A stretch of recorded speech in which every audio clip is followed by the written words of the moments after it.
Bismillahirrahmanirrahim. Assalamualaikum warahmatullahi wabarakatuh. Alhamdulillahirabbil alamin. Wassalatu wassalamu ala asyrafil anbiya'i wal mursalin nabiyina Muhammadin wa ala alihi wa sahbihi ajma'in, amma ba'du. Pertama-tama segala puji hanya milik Allah Subhanahu wa taala. Salawat serta salam semoga selalu tercurahkan kepada nabi kita Nabi Muhammadin sallallahu alaihi wasallam, dan semoga tercurahkan pula kepada segenap keluarganya, kepada sahabat-sahabatnya, dan kepada para pengikutnya hingga akhir zaman. Dan semoga Allah Subhanahu wa taala menjadikan kita semua sebagai pengikut setianya Rasulullah sallallahu alaihi wasallam. Suatu hari di zaman kekhilafahan Umar bin Khattab radhiyallahu taala anhu, bahwa saat beliau memiliki majelis syura dengan jajaran pemerintahannya, dan saat itu jajaran pemerintahannya adalah Ahlul Badr, Syuyukhul Badr, para sahabat-sahabat senior Rasul sallallahu alaihi wasallam yang dulu ikut berperang di perang Badr, Ghazwatul Badr. Jadi itu orang top nomor 1 di Islam. Tapi ada hal yang unik saat terjadi musyawarah seperti itu. Umar bin Khattab memasukkan seorang anak kecil, seorang muda belia, yaitu Abdullah bin Abbas. Abdullah bin Abbas. Ini setelah Rasul wafat, setelah Abu Bakar wafat, di zaman kekhilafahannya Umar bin Khattab radhiyallahu taala. Saat Abdullah bin Abbas yang masih muda belia itu, usianya masih belasan tahun, dimasukkan di majelisnya petinggi negara saat itu, yang terjadi adalah ada sebagian sahabat yang menolak kehadirannya Abdullah bin Abbas itu di majelis mereka. Sehingga mereka berkata, ya Amirul Mukminin, kenapa engkau membawa masuk anak itu? Sedangkan kami memiliki anak-anak yang semisalnya yang tidak engkau bawa ke tempat ini. Jadi ceritanya saat itu mungkin sebagian sahabat mengecilkan tentang Abdullah bin Abbas radhiyallahu taala anhuma.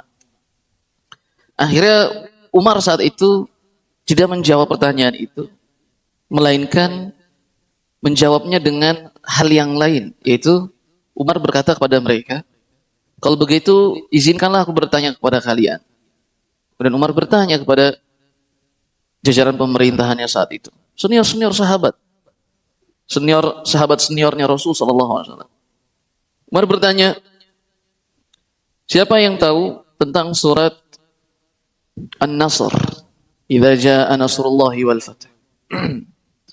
Dia turun tentang apa? Umar bertanya kepada jajaran pemerintahannya. Kemudian sebagian besar sahabat atau bahkan seluruhnya, mereka bilang surat itu turun berkaitan tentang Fathum Makkah. Idza jaa nasrullahi wal fath. Fathum Makkah. Jadi surat itu, wahai Amirul Mukminin, dia turun membahas tentang Fathum Makkah. Gitu. Semua sepakat surat itu turun karena Fathum Makkah, pembebasan kota Makkah saat itu. Kemudian Umar berkata, ya bin Abbas, wahai Abdullah bin Abbas, apa pendapat anda tentang surat ini? Kata Abdullah bin Abbas, ya Amirul Mukminin, surat itu Allah turunkan bukan tentang Fathum Makkah. Tapi surat itu Allah turunkan agar Nabi Muhammad SAW mengetahui bahwa ajalnya sebentar lagi akan tiba. Gitu. Jadi kan firman Allah Subhanahu wa taala, idza jaa nasrullahi wal fath. Jika telah datang pertolongan Allah wal fath. Fath dan pembebasan, entah pembebasan apa itu, al-fath, kemenangan. Jika telah datang pertolongan dan kemenangan. Wa ra'aitan nasa yadkhuluna fi dinillahi afwaja, dan kau telah melihat orang-orang mulai masuk berbondong-bondong ke agama Allah Subhanahu wa taala ini. Apa yang kau harus lakukan ya Rasulullah? Firman Allah SWT, fasabbih bihamdi rabbika wastaghfir. Maka bertasbihlah kepada Allah dan bertahmidlah kepada Allah dan beristighfarlah kalian. Makanya salah satu amalan siapapun yang sudah masuk usia 40 tahun ke atas, banyak bertasbih, banyak bertahmid, banyak beristighfar. Rasulullah SAW bersabda dalam hadis yang sahih di riwayat lain, siapa saja yang mengucapkan subhanallah wa bihamdihi setiap pagi 100 kali, dosanya akan diampuni oleh Allah SWT. Kemudian dalam riwayat lain, siapa saja yang setelah sholat dia membaca zikir astagfirullah, astagfirullah, astagfirullah, Allahumma antas salam, sampai akhirnya subhanallah 33 kali, alhamdulillah 33, Allahu akbar 33 kali, digenapkan menjadi 100 dengan la ilaha illallah wahdahu la syarika lah. Rasulullah SAW bersabda, dosanya akan diampuni sebanyak apapun. Nah, fasabbih bihamdi rabbika wastaghfir, itu menunjukkan bahwa Allah dengan surat ini ingin memberitahu kepada Rasulullah SAW, ajalmu telah dekat, maka perbanyaklah ini. Kemudian kata Amirul Mukminin Umar bin Khattab, demi Allah, yang aku pahami juga dan yang aku tahu ilmu tentang surat ini adalah seperti yang diucapkan oleh anak ini. Kisah itu selesai. Apa sekiranya faidah yang bisa kita dapat? Pertama, orang yang sudah diberikan ilmu oleh Allah Subhanahu wa taala, Allah pasti akan, ini salah satu potret Allah meninggikan mereka yang diberikan ilmu oleh Allah Subhanahu wa taala. Tidak perlu harus memiliki titel yang tinggi dan seterusnya. Karena pada saat itu sahabat-sahabatnya Umar menafikan atau tidak setuju dengan kehadirannya orang ini. Tapi ternyata Allah hadirkan ia di kelas yang lebih tinggi, bahkan penasehat negara, di atasnya presiden, penasehat negara gitu. Usianya kecil, titel dia tidak punya dan seterusnya, tapi karena ilmu yang Allah berikan kepadanya, maka Allah tinggikan derajatnya di atas orang yang paling tinggi di dunia ini. Amirul Mukminin gitu. Kemudian temanya adalah bahwa yang diinginkan oleh setiap insan itu adalah pengetahuannya tentang Allah Subhanahu wa taala, tentang Rasulnya, tentang agamanya, tentang hari akhirnya, tentang imannya dan Islamnya. Ketika kita tidak memiliki apa-apa, bahkan tidak memiliki syarat yang ada di zaman itu untuk mencapai satu tingkatan, tapi karena ilmu itu Allah bisa mengangkat derajatnya tanpa harus melalui hal itu semua. Jadi artinya Bapak Ibu yang dirahmati oleh Allah Subhanahu wa taala, yang saya ingin sampaikan adalah potret Allah meninggikan derajat mereka yang diberikan ilmu oleh Allah Subhanahu wa taala. Gitu. Artinya siapa saja yang diberikan Al-Qur'an Karim, siapa saja yang diberikan risalah ini oleh Allah Subhanahu wa taala, pemahaman akan syariat ini, dia akan Allah jaga. Bahkan akan Allah tinggikan. Sekalipun saat itu dia tidak memiliki syarat-syarat duniawi untuk bisa sampai ke tempat itu. Begitu. Artinya penjagaan Allah Subhanahu wa taala itu bentuk penetapan janji Allah Subhanahu wa taala yang akan senantiasa menjaga mereka-mereka yang memegang risalah ini dengan baik gitu. Dan orang yang memegang risalah ini tidak mesti dia ustadz, tidak mesti dia harus kiai, tidak mesti dia harus kiai haji dan seterusnya. Siapapun, mereka yang dokter tapi memegang syariat ini, mereka yang arsitek memegang syariat ini, mereka pemimpin negeri memegang syariat ini, mereka akan diangkat oleh Allah Subhanahu wa taala bukan karena apa-apanya, melainkan karena wahyu yang Allah Subhanahu wa taala berikan atau titipkan kepada mereka semua. Gitu. Semoga Allah Subhanahu wa taala memberikan kepada kita, semoga Allah meninggikan derajat kita di dunia dan di hari akhir, dan yang terlebih khusus semoga Allah memberikan ilmu yang bermanfaat kepada kita. Dengan majlis ini, dengan ilmu ini Allah menambah keimanan kita, menambah keyakinan kita, dan semoga dengan ini semua Allah menjaga kita semua dari segala keburukan dunia dan akhirat. Allahumma amin. Pembahasan kita pada kesempatan kali ini adalah min sifatil munafiqin, tentang penyakit-penyakit hati. Kemarin kita berhenti tentang penyakit hati yang ke-11 adalah nifaq amali. Perbuatan nifaq, berbuat amal, dan nifaq aqadi itu keyakinan. Sudah kita bahas. Adapun pembahasan setelahnya adalah tentang sebagian sifat-sifat kaum munafikin. Yang pertama adalah al-istihza'u billahi wa bi rasulihi wa bil Qur'an. Mengejek Allah Subhanahu wa taala, Rasulnya sallallahu alaihi wasallam, dan mengejek Al-Qur'an Al-Karim beserta ajarannya. Itu termasuk sifat-sifat orang-orang munafikun. Orang-orang munafik. Dan kemarin sudah kita sampaikan firman Allah Subhanahu wa taala dalam surat An-Nisa. Bagaimana Allah berfirman bahwa orang munafik itu akan diletakkan di tempat paling bawah sebelum akhirnya orang-orang musyrikin, sebelum akhirnya orang-orang kufar. Gitu. Sehingga ayat itu menunjukkan bahwa kemunafikan itu sangat lebih buruk kemunafikan itu. Karena ia mengaku teman, tapi ternyata dia lawan. Kalau orang musyrikin, orang-orang kufar, dia sudah jelas-jelas mengaku musuh gitu. Tapi orang-orang munafik tidak mengaku teman, tapi ternyata dia sesungguhnya adalah lawan yang nyata. Makanya misalnya salah satu ucapan yang masyhur dari misalnya ada Jenderal Sudirman, beliau mengatakan, siapkanlah 10 peluru. 1 peluru untuk musuh, 9 peluru untuk para pengkhianat. 9 peluru, kata Jenderal Sudirman. Dan salah seorang ulama yaitu Qadhi Al-Iyad, beliau berkata, akan datang zaman mereka semua teman saat berhadapan dengan kita, di hadapan kita dia teman, di belakang kita dia musuh. Akan datang zaman di depan itu teman, di belakang itu musuh. Diiringi dengan hadis Rasul Shallallahu Alaihi Wasallam, akan datang zaman, tahun-tahun itu adalah tahun-tahun yang penuh dengan penipuan. Tahun itu penuh dengan penipuan. Nah, jadi sifat yang pertama orang-orang munafikin adalah biasa mengejek Allah, Rasulnya, Al-Quran dari syariat ini. Mengejek itu. Allah Subhanahu wa taala berfirman dalam surat At-Taubah ayat 65 sampai ayat 66. A'udzubillahi minasyaitonir rajim. Wala in sa'altahum la yaqulunna innama kunna nakhudu wa nal'ab. Qul abillahi wa ayatihi wa rasulihi kuntum tastahzi'un. La ta'tadhiru qad kafartum ba'da imanikum.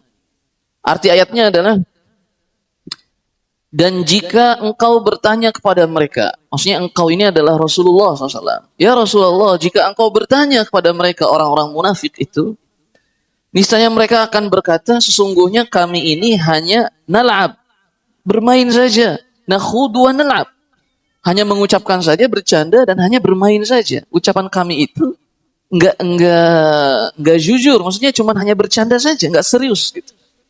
Kemudian apa firman Allah Subhanahu wa taala? Qul, katakan ya Rasulullah kepadanya, abillahi wa ayatihi, apakah dengan Allah dan ayat-ayatnya, ajaran-ajarannya dan Rasulnya kalian semua mengejek?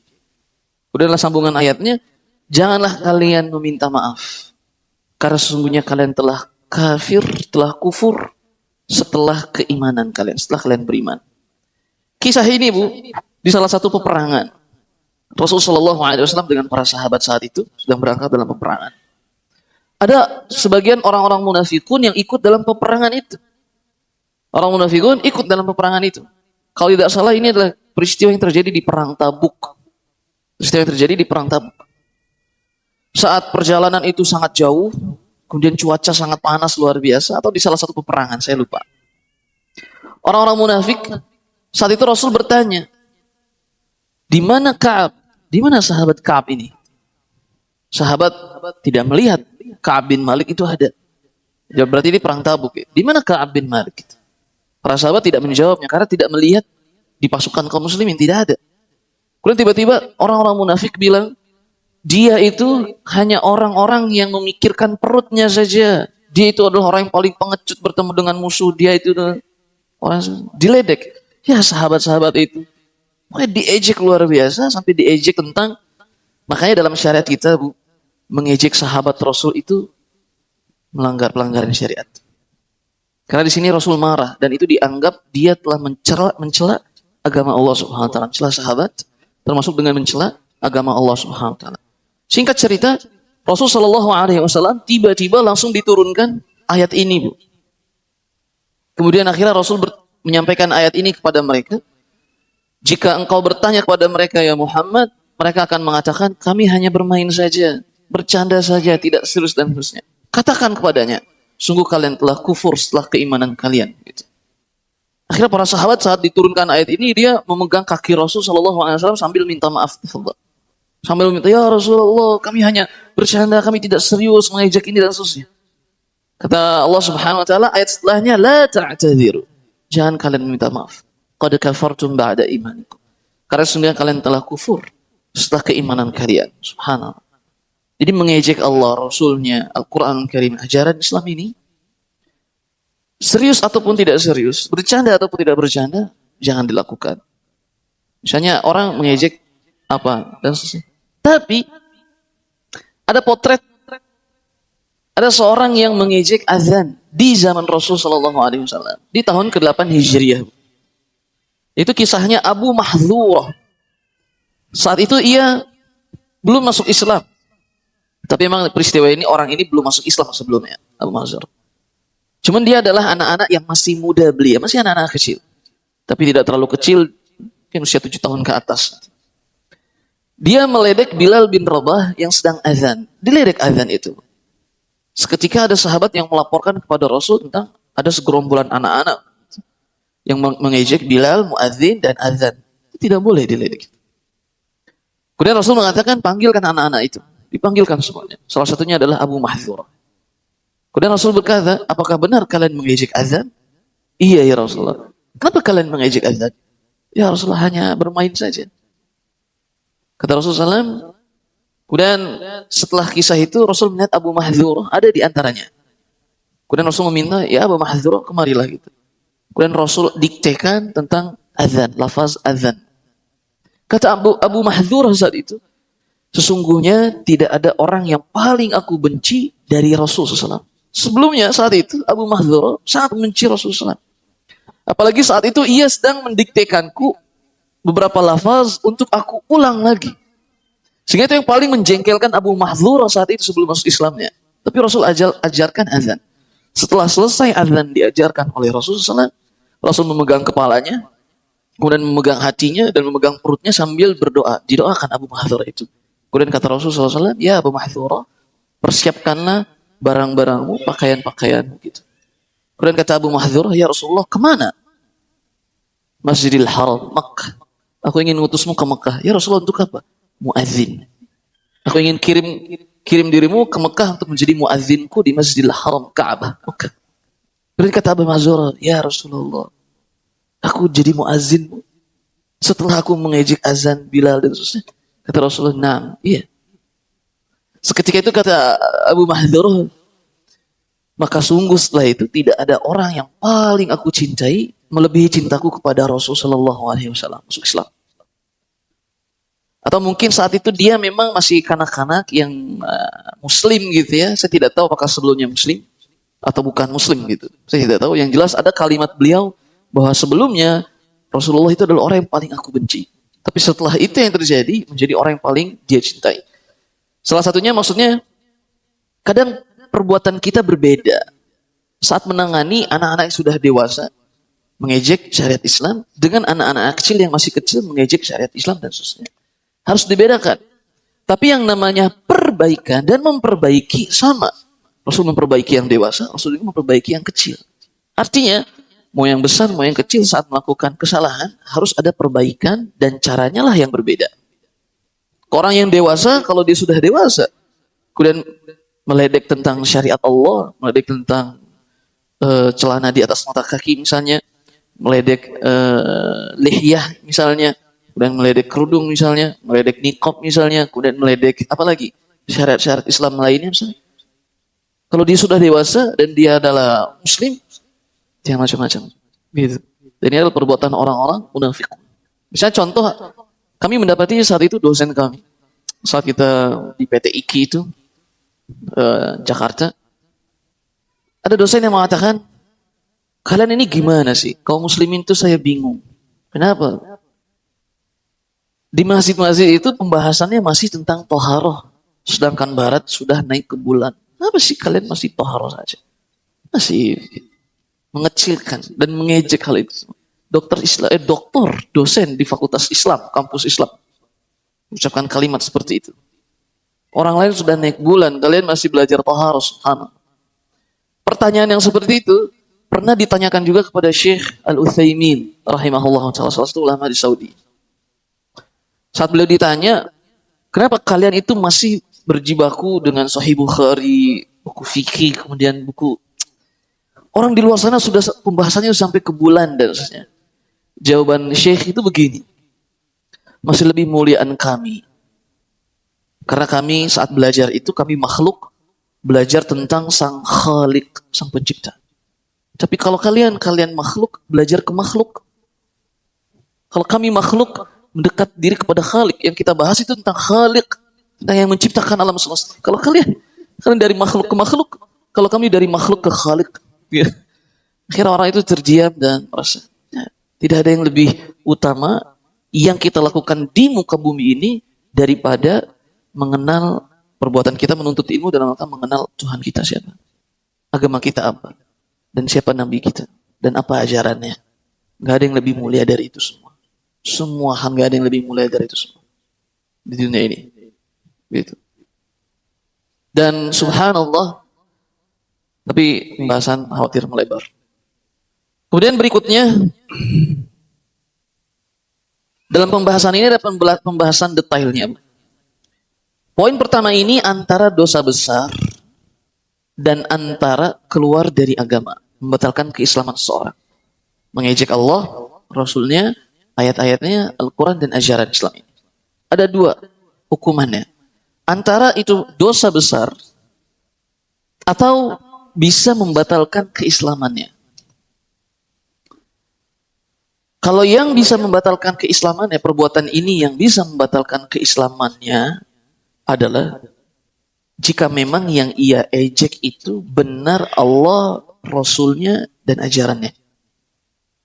Jika niatnya benar memang mengejek itu, Allah subhanahu wa ta'ala, mengejek Allah, mengejek Rasulnya, mengejek syariatnya. Misalkan ada orang yang memakai celana di atas mata kaki misalnya. Diledek kehabisan bahan bukan kang gitu. Kemudian diledek lagi misalnya apalah orang biasa mereka jenggot disebut kambing dan seterusnya misalnya. Kita tanya orang itu, ya akhi, Anda muslim? Saya bertanya kepada, apakah saat engkau tadi bilang ini seperti kambing, engkau ingin mengejek syariat, membiarkan janggut itu tumbuh? Atau Anda cuma hanya ingin mengejek diri saya saja? Diri sayanya saja nih, bukan syariatnya yang diejek. Kalau dia bilang, saya hanya mengejek dirimu, bukan syariatnya, dosa besar. Dan kemarin dulu pernah kita bahas, dari sholat ke sholat itu kan bisa menggugurkan dosa. Ya kan Bu ya? Dari Jumat ke Jumat menggugurkan dosa. Dari Ramadan ke Ramadan itu menggugurkan dosa. Syaratnya satu, selama ia menjauhkan dosa besar. Syaratnya itu. Tapi kalau bersamaan dengan itu ia pelaku dosa besar, gak akan berguna antara sholatnya ke sholatnya penggugur dosa. Gak. Dari subuh tadi kita sholat, ke zuhur kalau kita sholat lagi Bu, maka di antara subuh dan zuhur dosa-dosa kita diampuni oleh Allah SWT selama kita menjauhkan dosa besar. Jadi saat orang itu kita tanya, siapa yang kau sedang ejek? Diriku kah? Atau syariat ini? Siapa yang ejek syariat itu misalnya? Keluar dari Islam, mau serius ataupun bercanda. Subhanallah. Kalau yang benar-benar dia ejek adalah Allah, Rasulnya, dan ajaran ini, Al-Quran ini, maka itu bisa membuatnya keluar dari agama Islam. Dia harus bertaubat dan tidak mengulanginya lagi. Itu bahasanya murtad gitu. Tapi kalau yang dia maksud cuma orangnya saja, enggak, saya hanya mengejek Anda, saya enggak berani mengejek syariat ini. Misalnya contoh, banyak pernah kita dapati di TV-TV itu kan saat terjadi diskusi antar orang-orang negarawan, saat ada yang membaca ayat, disebutnya jangan khotbah di sini, gitu. Ngapain Anda membaca ayat itu? Apa keperluan Anda membaca ayat itu? Merendahkan. Gitu. Ditanya, ya akhi, antum muslim? Iya muslim. Yang antum sedang hinakan itu orang yang membacanya atau ayat yang ia bacanya? Saya merendahkan ayat itu. Ngapain dibaca di tempat seperti ini? Subhanallah. Itu bisa membatalkan keislamannya. Sengaja ataupun bercanda. Maka itu hati-hati. Sebagaimana orang munafik ini, Allah turunkan ayat tadi. Cuman karena mengejek sahabat. Dia hanya kaum yang takut. Dia hanya ini, ledek sahabat. Sehingga dari situ kita mendapati bahwa sahabat pun termasuk syariat. Yang tidak boleh dicela. Gitu. Karena kalau ada orang yang berhasil mencela sahabat, Bu, kalau ada orang yang berhasil merendahkan sahabat dan diaminkan, syariat kita ini akan hilang. Karena yang menyampaikan syariat ini adalah para sahabat yang mendengar dari Rasulullah SAW, kemudian ia hafal, kemudian ia sampaikan. Kalau saja ada yang berhasil dan diaminkan orang mencacat sahabat, kalau itu berhasil dan diaminkan, syariat kita itu akan hilang. Karena nanti akan muncul generasi Loh, kalau memang mereka sudah dicacat, ngapain kita terima riwayat-riwayat yang nyampe dari mereka? Akan hilang Islam ini. Sehingga sahabat itu syariat. Maka Rasul bersabda, "Alaikum bisunnati wa sunnatil khulafa'ir rasyidin al-mahdiyyin." Peganglah sunnahku dan sunnah sahabat-sahabatku. Gitu. Nah, itu tentang yang pertama. Yang kedua adalah sabbullah ta'ala au sabbur rasulihi au takdzibihima. Ya sama, mencela. Kalau al-istihza tadi itu merendahkan ya. Yang pertama itu merendahkan, menghinakan. Kalau yang kedua mencela Allah dan Rasulnya atau mendustai keduanya. Itu perbuatan munafik, mendustai keduanya. Allah Subhanahu wa taala berfirman dalam surat At-Taubah, "Wa minhum may yalmizuka fis shadaqat." Dan di antara mereka, maksudnya di antara orang-orang munafik ya Rasulullah, ada di antara mereka yang al-lamaz. Lamaz itu mengejek di tema sedekah. Misalnya contoh, pernah terjadi di salah satu peperangan, Rasulullah SAW meminta pada para sahabat untuk bersedekah. Kemudian di antara orang-orang munafik ada yang mengejek. Jangan mengeluarkan sedekah gitu. Untuk apa kalian sedekah? Tidak perlu sedekah ini Yesusnya. Itu mendustai Allah dan Rasulnya dan ajarannya. Salah satu contohnya itu. Atau yang disebutkan dalam kitab ini adalah kisahnya Dzul Khuwaisirah. Dari situ muncullah kaum Khawarij itu dari Dzul Khuwaisirah zaman Rasulullah SAW. Saat Rasul membagikan harta ghanimah kepada sahabat-sahabatnya, pasukan kaum muslimin, harta ghanimah saat dibagikan, datang Dzul Khuwaisirah. Dzul Khuwaisirah itu artinya Dzu yang memiliki Al-Khuwaisirah, dua pinggang. Maksudnya dia datang sambil begini ke Rasul. Orang gimana sih kalau lagi marah? Kalau ibu-ibu lagi marah kan begitu modelnya. Gitu. Datang marah-marah ke Rasulullah SAW. Ini laki-laki, Dzul Khuwaisirah datang ke Rasul. Kemudian setelah itu memegang ini Rasulullah. Seraya berkata, "Ya Rasulullah, i'dil. Berbuatlah adil dalam pembagian sedekah nih. Dalam pembagian harta ghanimah." Kata Rasulullah SAW, "Celaka Anda. Kalau aku tidak adil, maka siapa yang akan mengajari umat ini tentang keadilan? Kalau Rasulnya saja tidak adil." Kemudian kata Umar bin Khattab dan bersahabat, "Ya Rasulullah, biarkan kami menebas leher orang munafik ini." Kata Rasul, "Jangan. Sungguhnya akan keluar dari tulang sulbi orang ini satu kaum, ibadahnya mereka lebih hebat dari ibadah kalian. Qurannya mereka lebih hebat dari Quran kalian. Puasa mereka akan lebih hebat dari puasa kalian. Zikir mereka akan lebih hebat dari zikir kalian. Qiyamul lail mereka akan lebih hebat dari qiyamul lail kalian. Tapi kata Rasul, mereka akan keluar dari agama ini secepat keluarnya panah dari busur." Disebabkan apa? Mereka membaca Quran tapi tidak sampai ke hatinya, cuma berhenti di tenggorokannya saja. Artinya ia membaca Quran tapi tidak ditadaburi, tidak diambil, dipelajari maknanya. Mereka akan menegakkan huruf Quran sangat luar biasa. Shod, Qaf. Tapi mereka tidak fokus kepada tujuan diturunkannya Al-Quran, yaitu memahami isinya. Akhirnya bukti nyatanya di zaman kekhilafahan Ali bin Abi Thalib. Beliau keluar dari barisan Ali bin Abi Thalib, bahkan ingin membunuh Ali bin Abi Thalib. Bahkan dalam satu waktu, Ali bin Abi Thalib, kemudian gubernur Mesir Amr ibn As, kemudian satu lagi kalau tidak salah Muawiyah, itu mereka sepakat untuk membunuh mereka di satu waktu, yaitu di sholat subuh. Seperti yang terjadi pada Umar bin Khattab. Itu mereka kaum muslimin sendiri. Mereka juga yang membunuh Utsman bin Affan. Mereka yang membunuh Utsman bin Affan. Kisahnya di akhir-akhir hayatnya Utsman bin Affan. Sangat tua Utsman bin Affan saat itu. Rumah beliau sudah dikelilingi oleh orang-orang Khawarij. Ingin dibunuh Utsman bin Affan. Singkat cerita sampai akhirnya mereka membobol masuk rumah Utsman bin Affan. Utsman bin Affan saat itu sedang membaca Al-Quran Karim dan dalam keadaan berpuasa. Saat orang Khawarij ingin menebas pedang ke Utsman, Utsman menahannya dengan tangan. Kemudian Utsman berkata, "Celaka kalian.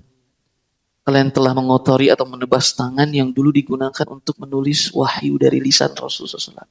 Celaka kalian gitu. Kemudian jenggotnya Utsman ditarik, kemudian ditusuk di dadanya dengan itu Muslim yang melakukan itu, kaum Khawarij. Tapi saya tidak menyinggung tentang pelajaran makharijul huruf. Bukan itu maksudnya. Itu perlu karena memang itu tahapan pertama kita mempelajari Al-Qur'an.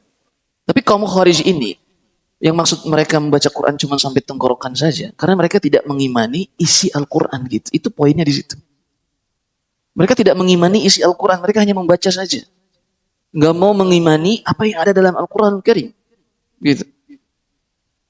Buktinya misalnya saat terjadi perang Ali dengan Muawiyah saat itu. Kemudian kan akhirnya kedua belah pihak sepakat untuk berhenti perang dan berhukum dengan dua orang. Satu dari barisan Ali, satu dari barisan Muawiyah. Silakan kalian berdua bermusyawarah untuk menyelesaikan peperangan ini. Peperangan antara Ali dan Muawiyah itu peperangan yang sangat dahsyat. Banyak sahabat yang wafat. Bahkan setiap harinya, total yang terbunuh itu lebih banyak dari hari yang sebelumnya. Itu peperangan yang terjadi. Singkat cerita, dua orang, Ali dan Muawiyah berhukum dengan orang, manusia. Silakan kalian berdua bermusyawarah. Akhirnya setelah itu kaum Khawarij keluar. Ingin membunuh Ali dan ingin membunuh Muawiyah. Cuman karena apa? Mereka tidak berhukum dengan Allah dan Rasulnya. Klaimnya orang Khawarij seperti itu. Kita bunuh Ali dan kita bunuh Muawiyah karena mereka tidak berhukum dengan Al-Quranul Karim. Itu klaimnya mereka. Singkat cerita, Ali bin Abi Thalib mengutus Abdullah bin Abbas untuk berdialog dengan kaum Khawarij. Kenapa kalian ingin membunuh Ali dan Muawiyah? Karena banyak hal. Yang pertama apa?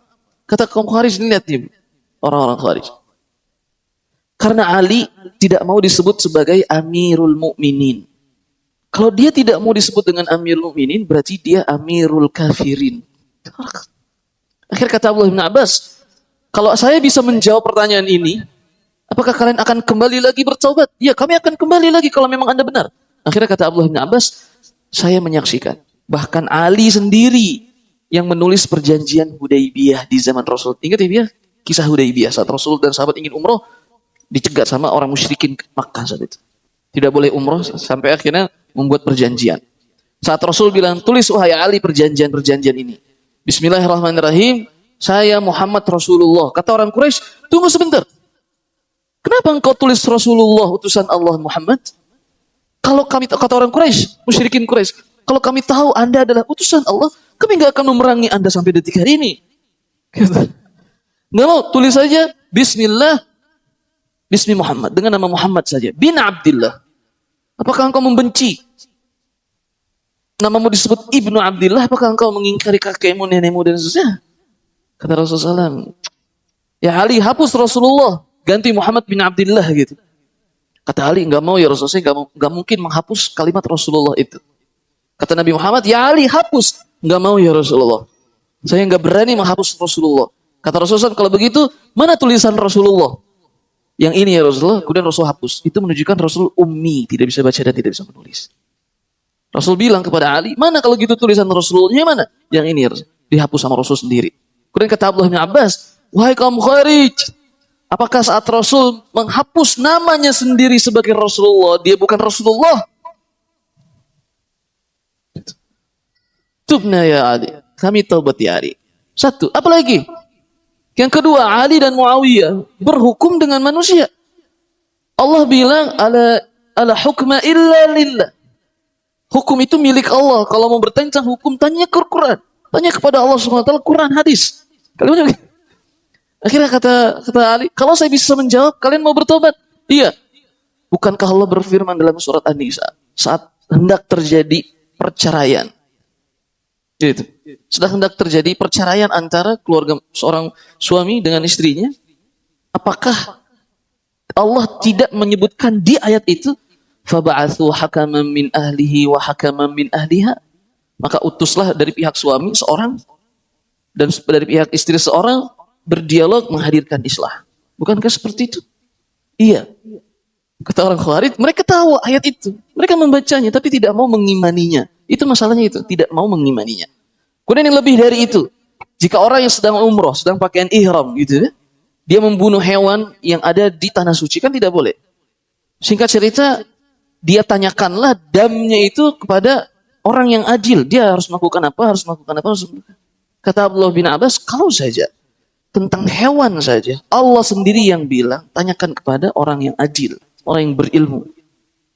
Untuk damnya seperti apa, untuk balasannya seperti apa, dan seterusnya. Itu tentang hewan. Lantas bagaimana tentang darahnya manusia? Lebih mulia. Tubna ya Abdullah bin Abbas, kami kembali taubat. Itu salah satu yang terjadi pada orang-orang Khawarij. Nah, jadi Zulkhuwaisirah itu tentang Zulkhuwaisirah. Dia mendustakan syariat ajaran Rasul saat pembagian sedekah itu. Menentang itu. Misalnya contoh, ini mohon maaf banget, tidak ada maksud apa-apa. Itu pun yang kami dengar saat kami sedang di kampus. Dosen seorang wanita, S3 doktor. Dia mengatakan bahwa syariat, mohon maaf, tidak ada maksud apa, syariat tahadud itu tidak ada. Tidak ada syariat tahadud. Gitu. Karena dia ini subhanallah. Kalau nggak suka, nggak perlu mencela dan nggak perlu mendustakan syariat Allah SWT. Gitu, selesai kan. Akhirnya artinya itu termasuk salah satu perbuatan karakter orang-orang munafikun. Gitu. Yang ketiga, al-i'rad an dinil Islam wa aibihi wal amal ala ibadi nasi'an wa ala adami tahakkum ilaih. Yang pertama adalah poin yang ketiga, terbagi menjadi 3 hal. Berpaling, menjauhkan dirinya dari ajaran Islam. Gitu ya. Poin yang ketiga, yang A, menjauhkan dirinya dari ajaran-ajaran Islam, merasa malu melakukan ajaran-ajaran Islam, sehingga dia menjauhkan dirinya dari melakukan ajaran-ajaran Islam. Karena malu, karena ini, karena itu, dan seterusnya. Yang B, ia berusaha menjauhkan orang-orang dari ajaran Allah juga. Dia ngajak orang lain gitu, atau menghambat orang lain, atau menghalangi orang lain untuk mendekati ajaran Islam. Dan dia tidak berhukum, tidak mengembalikan hukum dari masalah-masalahnya kepada ajaran Allah dan Rasulnya. Itu poin yang ketiga. Menjauhkan dirinya dari ajaran Islam. Yang kedua, menghalangi orang-orang dari ajaran Islam, dari menuntut ajaran Islam, belajar ajaran Islam. Dan yang ketiga, tidak mau berhukum dengan hukum Islam. Banyak yang seperti itu. Ketika terjadi pertengkaran, ya udah, kita kembalikan masalah kita kepada Al-Quran Karim. Nggak mau. Gitu. Nah, contoh di tema ini, contoh siapa ya? Saya tidak ini. Artinya lawan katanya kemunafikan adalah keimanan. Dan keimanan itu adalah lawan dari yang kita sebutkan dari karakter-karakter ini. Misalnya contoh, maka orang beriman itu dia yang senantiasa mendekatkan dirinya ke ajaran Islam. Dia yang senantiasa mengajak orang lain untuk belajar ajaran Islam. Tidak menghalangi mereka. Dan yang ketiga, mereka yang senantiasa mengembalikan permasalahannya kepada ajaran Islam. Ada masalah apa-apa? Coba lihat, panggil ahli ilmu. Bagaimana Al-Quran menyelesaikannya, bagaimana hadis menyelesaikannya di masalah-masalah seperti ini. Itulah berarti sifat orang-orang yang beriman. Yang keempat, sifat orang munafik, mereka berhukum kepada orang-orang kufar. Berhukumnya kepada orang-orang kufar. Dan semangat untuk mempraktekkan undang-undang mereka. Dan mereka lebih mengutamakan undang-undang kufar daripada undang-undang Allah Subhanahu wa ta'ala dan Rasulnya. Itu termasuk sifat orang-orang munafik. Mereka berhukum dengan hukum manusia gitu ya. Atau apalagi musuh Islam. Kemudian mereka semangat untuk mempraktekkan hukum-hukum musuh Islam ketimbang mempraktekkan ajaran Islamnya sendiri. Dan ia lebih mengedepankan hukum musuh Islam daripada hukum Allah SWT dan Rasulnya. Itu sifat orang-orang munafikun di umat ini gitu. Maka sebenarnya pembahasannya panjang sih di tema ini gitu ya.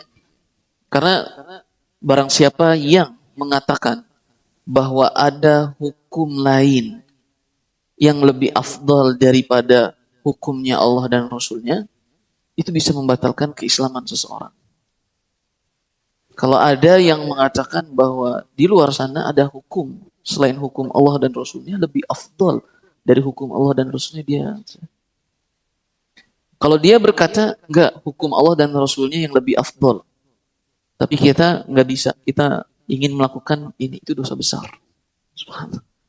Makanya para sahabat itu, saat Khulafaur Rasyidin sudah wafat dan dilanjutkan di zaman kerajaan Islam, mereka banyak diminta untuk menjadi pemimpin, mereka enggak mau.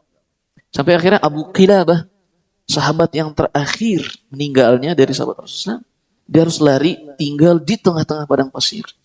Karena beliau dipaksa untuk menjadi hakim di satu negeri. Nggak mau. Karena apakah kalian mau saya berhukum dengan hukum Allah dan Rasulnya? Mereka nggak akan mau. Kalau saya mengikuti ingin kalian berhukum tanpa hukum Allah, dosa besar. Sehingga berat sekali. Tapi yang ketiga, dia tahu hukum Allah yang lebih afdal. Dan harus hukum Allah yang ditegakkan. Tapi kita nggak punya daya dan upaya untuk menegakkan hukum Allah Subhanahu wa taala. Mudaratnya mungkin lebih berat bagi kami yang sedang berjuang di sini dan seterusnya. Sehingga dia bertakwa kepada Allah Subhanahu wa taala sesuai kesanggupannya. Gitu. Asalkan tidak ada keyakinan bahwa hukum selain hukum Allah yang lebih baik dan yang harus diberlakukan adalah hukum selain Allah, itu yang celaka. Tapi kalau misalkan kita sedang berdakwah, tidak bisa melakukan hal besar seperti itu, sehingga yang kecil-kecil yang bisa kita lakukan. Fattaqullaha mastata'tum. Bertakwalah sesuai kesanggupan kita dan selalu beristighfar dan meminta pertolongan kepada Allah Subhanahu wa taala agar dikokohkan gitu. Tema-tema yang seperti itu.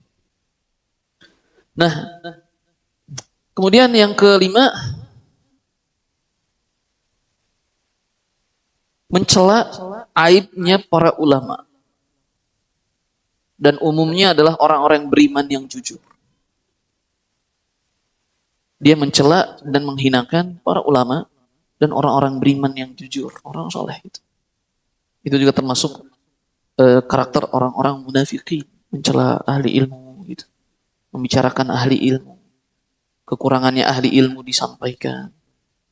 Orang-orang yang beriman yang zohirnya kita lihat dia orang beriman yang jujur. Kemudian saat dia melakukan salat, kemudian kita cela. Kemudian kita ejek dan seterusnya. Itu perbuatan orang-orang munafikun.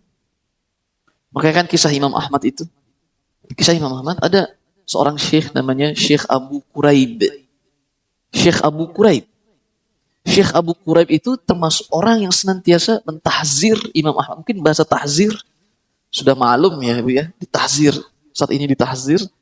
Maksudnya ada seorang ahli ilmu yang bilang, Ustadz ini jangan kalian hadiri ilmunya, itu ditahzir. Dia punya kesesatan ini, dia gitu. Terjadi di zaman Imam Ahmad juga. Namanya Syekh Abu Quraib. Murid-muridnya Imam Ahmad, Bu, datang ke majelis pelajaran Imam Ahmad, datangnya telat. Saat mereka datang telat, Imam Ahmad bertanya, dari mana? Min aina aqbaltum? Dari mana kalian telat datang? Kalau tadi kan saya terus yang telat datang. Dari mana kalian datang telat? Kata Imam Ahmad pada murid-muridnya nggak berani menjawab.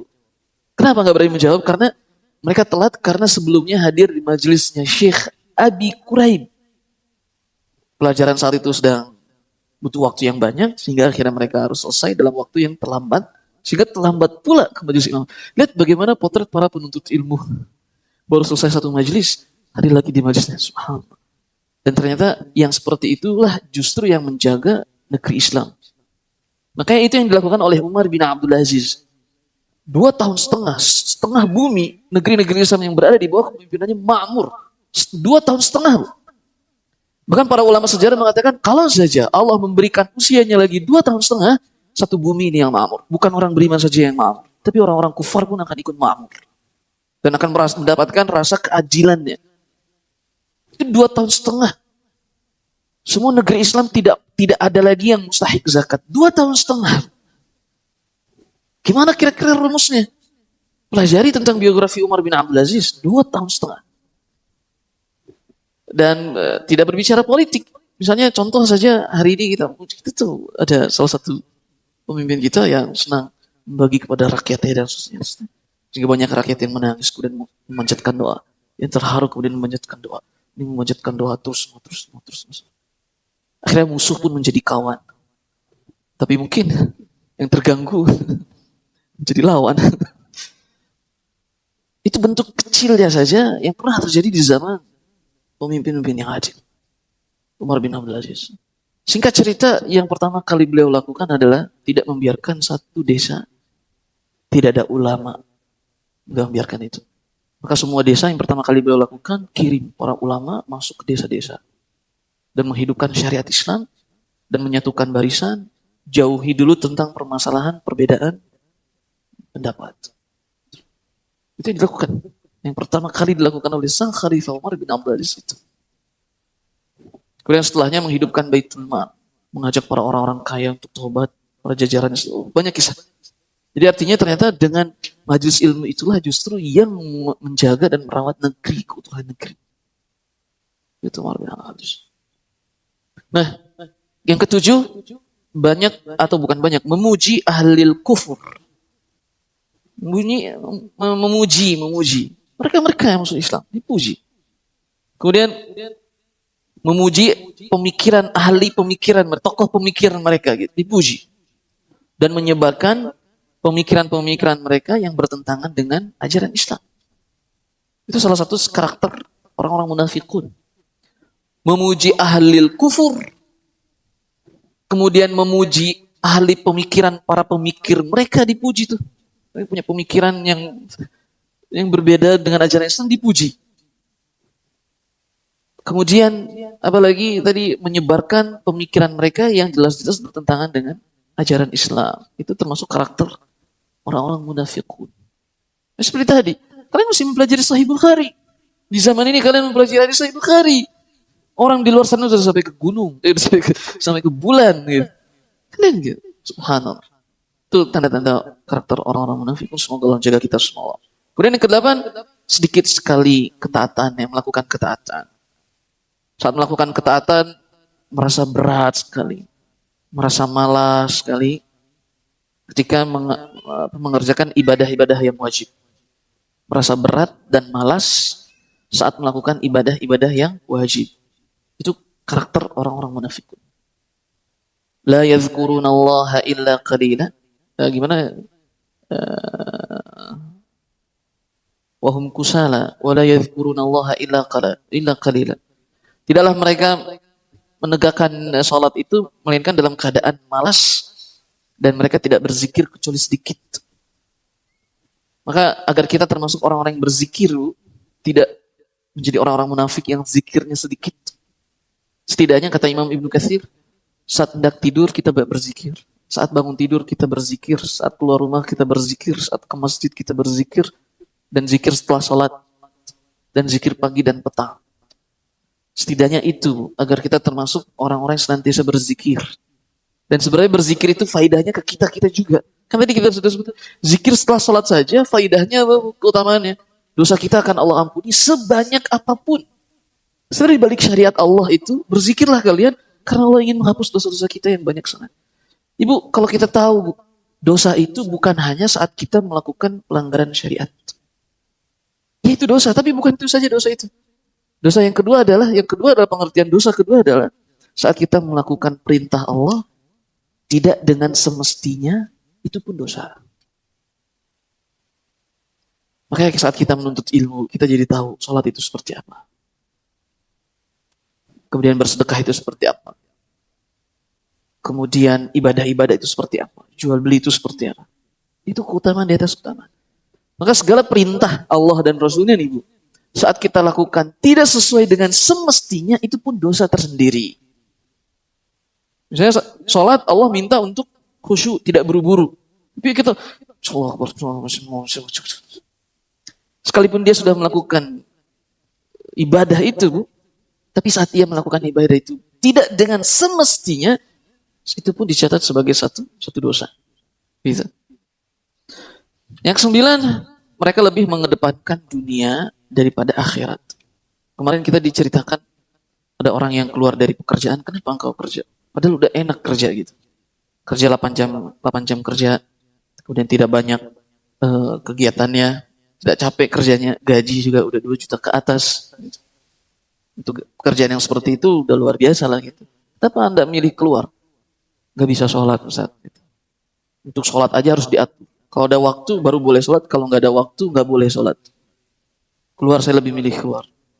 Ada lagi gaji udah luar biasa di salah satu toko makanan. gaji luar biasa di Bogor, cuman nggak bisa salat Jumat, nggak bisa salat Jumat. Gajinya besar loh, nggak bisa salat Jumat, cuman yang sudah nasibnya masuk masuk jam berapa saya nggak tahu, pagi atau siang, nggak akan bisa salat Jumat.